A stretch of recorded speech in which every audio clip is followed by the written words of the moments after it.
So you watch part one and you understand what a cologne is and what these fragrances are made of. And now you want to know where to spray and how to spray. I got you, fam. Today, we'll be laying some ground rules, busting some myths, and then I'll give you my technique on how to apply cologne. Let's go! I'm with the gang yelling squad goals, and we gon' make a movie, call it squad goals. Me and you for forever, now that's squad goals. Yeah. Okay, cool. Let's get straight into it by busting some of these myths that are going around in the cologne world nowadays. The first one being spraying cologne directly onto your clothes with the hope that it'll lengthen the amount of time the fragrance lasts. Wrong. Actually, like we discussed in part one, cologne is made up of perfume oils that are designed to mix with your body's natural oils to give you your unique scent. So all spraying cologne onto those fabrics is actually doing is one, wasting your cologne, and two, it's damaging or staining your clothes. Myth two is spraying the cologne into the air and then walking through it like it's some kind of Febreze shower with the misconception that you're laying a light coat all over your body. Wrong. Actually, cologne is an aromatic compound, which means that it activates as soon as it's put into the air, meaning you're instantly losing that top note if it's not making direct contact with your skin. So all this technique actually does is waste your cologne in the air and ground, but I bet your room smells nice. By the way, I'm Soul, and this is my channel, Soul Immature Nature, where we go over men's self-care, that's mental, physical, and emotional, and a variety of other things like sketch comedy and video games. So if that's something you're into, consider hitting that subscribe button down below. Now that we busted those myths, let's lay down some ground rules so we can move forward into that technique I was telling you about. So ground rule number one, when applying cologne, it should be from about 6 inches away to get an even coat on whatever area you're spraying it on. Ground rule number two, when applying cologne, never rub it in. That friction you're causing can actually damage the fragrance and ruin the scent for you.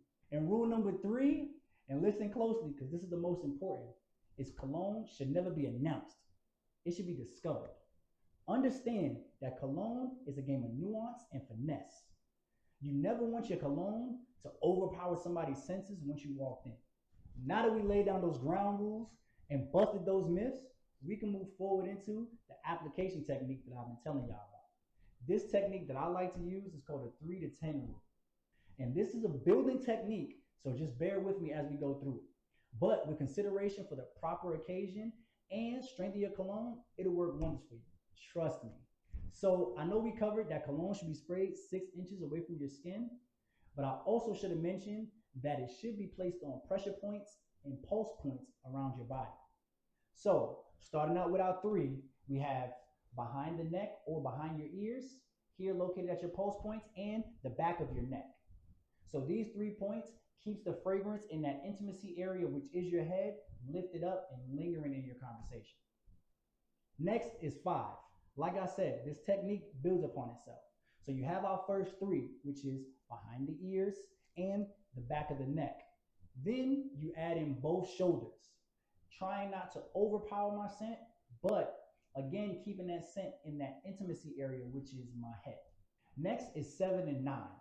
Now 7 and 9, I like to group them together if I don't add in my shoulders, those being the inside of your elbows and your wrists. I'm pretty sure you heard of that, and that's where the misconception of rubbing the cologne comes in. But no, utilizing those spots as well will help add to the area of where the scent will be able to linger on your body. And then finally we have 10, which is your heart. I don't often put it here, but if I'm going for a more formal setting or a more intimate setting, I may add it in just to change up where the scent is coming from. And that's it. You now have the technique that'll take your cologne game from bottom tier to top tier in no time. But it wouldn't be right if I didn't leave you guys with 3 more fragrances to add to your collection. But before I do, make sure to like and subscribe to the channel if you like this content and you want to see more of it. It just lets me know what you guys are into. And then also comment down below your favorite piece of information that you learned here today. So the first fragrance we have is J. Del Pozo's Halloween Man X. And if you know anything about horror movies, then you know that this cologne is probably a killer.